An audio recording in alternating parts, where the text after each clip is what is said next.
Assalamualaikum warahmatullahi wabarakatuh.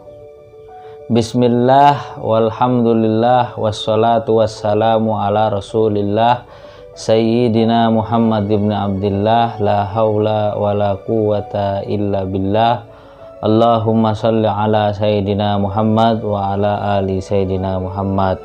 Qala muallif rahimahullahu ta'ala wa nafa'ana bihi wa bi ulumihi wa bi asrarihi fi daraini amin ya rabbal alamin. Pemirsa YouTube dimanapun Anda berada, ketemu lagi kita dalam sebuah kajian dan pembahasan yang pada kesempatan ini kita akan membahas tentang ilmu nahu dan ilmu shorof, yang mana kitab kita ambil adalah kitab Jurumiyah. Kitab Jurumiyah ini adalah kitab yang mempelajari ilmu nahu dan ilmu shorof yang dikarang oleh Asy-Syaikh Al-Alim Al-Alamah Asy-Syaikh Ahmad Zaini Dahlan.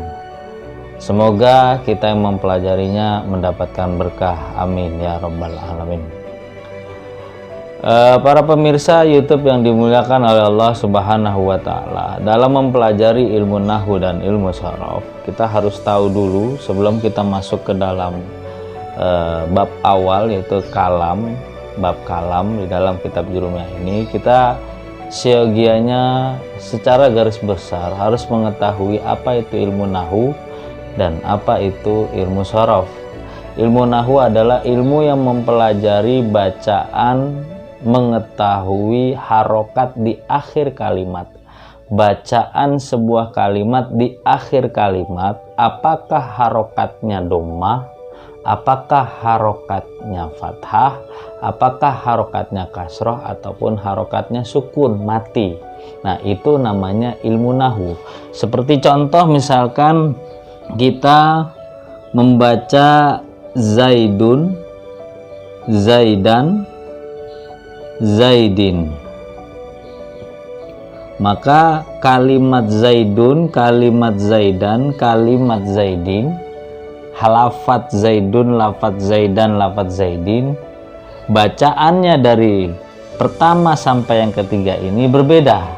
Ada yang dhammah, ada yang fathah, ada yang kasroh. Maka ini ranahnya adalah ilmu nahu. Artinya kita mengetahui baris, bagaimana membariskan bacaan di akhir kalimat itu, fathahkah, dhammahkah, atau kasrohkah, atau sukunkah. Maka itu ranahnya adalah ilmu nahu. Kalau ilmu shorof adalah ilmu yang mempelajari tentang bangunan kalimat. Ilmu nahu selalu yang dibahas di akhirnya, kalau ilmu shorof yang dibahas awalnya. Kenapa di awal? Karena bangunan kalimat itu kita bisa lihat di awalnya. Contoh, doroba yadribu dorban. Maka perpindahan dari doroba yadribu dorban dan seterusnya nanti, ketika ini kita melihat bentuknya seperti ini, maka itu adalah ranahnya, kajiannya tentang ilmu shorof. Artinya pun berbeda, maknanya berbeda, dan itu adalah bagian daripada ilmu shorof.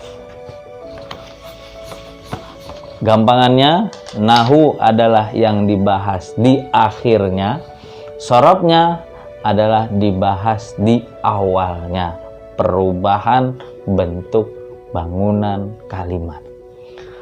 Pemirsa YouTube yang dimuliakan oleh Allah Subhanahu wa Ta'ala, di dalam Jurumiyah ini bab yang pertama adalah bab kalam. Apa itu kalam? Al-kalamu huwa lafzul murakkabul mufidu bilwat'i. Kalam adalah lafaz yang tersusun, yang berfaedah, yang ditulis dengan bahasa Arab. Itu namanya kalam. Kalam adalah lafadz yang tersusun, yang berfaedah, yang ditulis dengan bahasa Arab, maka itu adalah kalam. Namun sebelum masuk kita lebih dalam, saya ada catatan kecil bahwasanya di dalam mempelajari ilmu nahu atau mempelajari ilmu shorof itu sendiri, kita harus mengenal 3 hal ini, sama seperti yang ada di dalam bahasa Indonesia. Satu, kita harus tahu namanya huruf. Di dalam bahasa Indonesia ada huruf A, ada huruf B, ada huruf C, ada huruf D. Di dalam bahasa Arab ada huruf alif, ada huruf ba, ada huruf ta, ada huruf tha, dan seterusnya. Nah, ini huruf seperti ini. Huruf alif, ba, ta, tha disebut juga di dalam bahasa Arab adalah huruf hijaiyah. Masuk lagi ke yang kedua, yaitu kata. Kata itu adalah gabungan dari huruf-huruf yang ada, maka dia menjadi sebuah satu kata. S-A-Y-A, saya. M-A-K-A-N, makan. N-A-S-I, nasi. Maka saya makan nasi, saya adalah kata, makan adalah kata, nasi adalah kata. Jadi gabungan dari beberapa huruf membuat sebuah satu bacaan, maka itu adalah kata. Di dalam bahasa Arab ada namanya kalimat. Ana, gabungan dari alif, nun, alif. Makan bahasa Arabnya akulu, saya makan. Alif, alif, kaf, lam. Nasi bahasa Arabnya arruza, alif, lam, ro, za. Maka ana akulu arruza, ana adalah kata, akulu adalah kata, arruza adalah kata. Dari mana kata? Gabungan dari beberapa huruf menjadi sebuah bacaan, itu namanya kata. Bahasa Arabnya kalimah. Yang ketiga adalah kalimat. Di dalam bahasa Indonesia itu ada kalimat. Kalimat apa itu kalimat? Gabungan kata. Jadi kalau tadi kata itu adalah gabungan dari huruf, kalimat gabungan dari kata-kata. Maka gabungan kata-kata ini menjadi satu, itu namanya kalimat. Saya makan nasi. Ana akulu arruzza. Ini adalah kalimat. Bahasa Arabnya adalah kalam ataupun kalim ataupun kalimah. Maka dari sini bisa kita pahami, huruf itu satu-satu, kata itu gabungan dari huruf-huruf, kalimat itu gabungan dari kata per kata. Dari sini bisa kita pahami, huruf bahasa Arabnya adalah al-hurufu, kata bahasa Arabnya adalah kalimah, kalimat bahasa Indonesia bahasa Arabnya adalah kalam. Bisa dipahami, semoga kita bisa paham. Baik, kita masuk di sini bahwa kalam menurut ahli nahu adalah lafadz yang tersusun dan berfaedah dengan bahasa Arab. Apa itu lafadz? As-sautu al-mustamillu ala ba'dil hurufil hijaiyah. Jadi lafadz adalah seperti Zaidun, adalah suara yang mengandung dari sebagian huruf hijaiyah. As-sautu al-mustamilu ala ba'dil hurufil hijaiyah. Suara yang mengandung dari bagian huruf hijaiyah itu namanya lafadz. Seperti Zaidun. Ada Zaid, ada Zai, ada ya, ada dal. Maka lafadz, kalau kata di sini kata berarti ya. Lafadz Zaidun itu adalah lafadz. Al-murakab yang tersusun. Jadi dia bersamaan. Al-mufid yang berfaedah, bilwati dengan bahasa Arab. Berarti di sini ketika kita menyebutkan Zaidun sudah berfaedah belum? Pasti belum, karena Zaidun berdiri sendiri, belum ada kalimat yang lain. Maka kalimat yang lain bersamaan dengan Zaidun berarti dia tersusun, kemudian memiliki manfaat. Artinya manfaat ini kita mengerti maksud, tujuan, faedah tulisan tersebut, maka itu kalam. Ketika Zaidun sendirian, ini belum kalam, ini baru lafat. Maka lafat yang tersusun Zaidun qaimun fil fasli. Zaidun bermula Zaid, qaimun adalah berdiri Zaid, fil fasli di dalam kelas. Maka Zaidun qaimun fil fasli adalah kalam. Kenapa kalam? Karena ada susunan kalimat yang bisa kita mengerti dari tulisan tersebut. Maka ini adalah yang dinamakan kalam. Lafat yang tersusun, yang berfaedah, yang ditulis dengan bahasa Arab.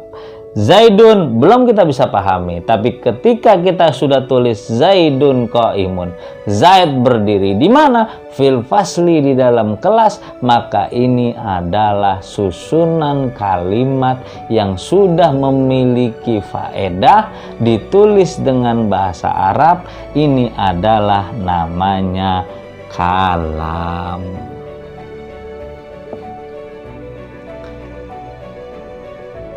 Kita sudah masuk di bab kalam. Sekarang lanjutannya. Wa aqsamuhu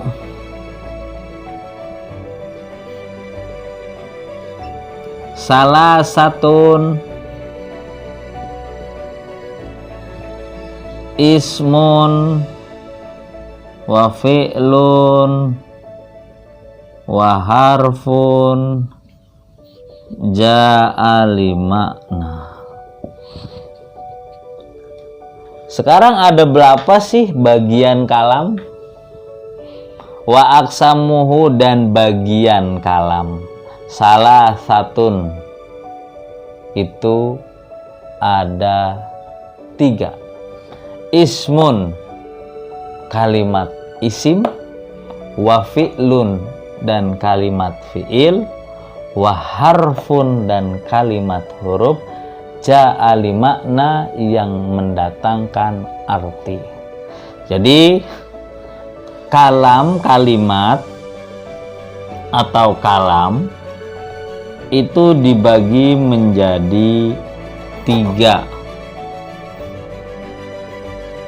Ada kalimat isim, ada kalimat fi'il, dan ada kalimat huruf.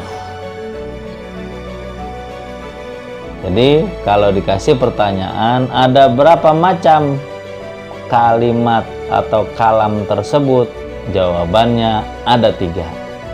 Yang pertama kalimat isim, mengartikan kata benda. Yang kedua kalimat fi'il, mengartikan arti kata kerja. Yang ketiga adalah huruf pada masing-masing bagiannya nanti. Baik, sampai di sini dulu. Nanti untuk lanjutannya kita akan kupas apa itu kalimat isim, apa itu kalimat fi'il, dan apa itu kalimat huruf beserta contoh-contohnya. Terima kasih, saksikan terus channel kami untuk mengetahui, mempelajari ilmu nahwu dan ilmu shorof. Wallahul muwaffiq ila aqwamit thoriq. Assalamualaikum warahmatullahi wabarakatuh.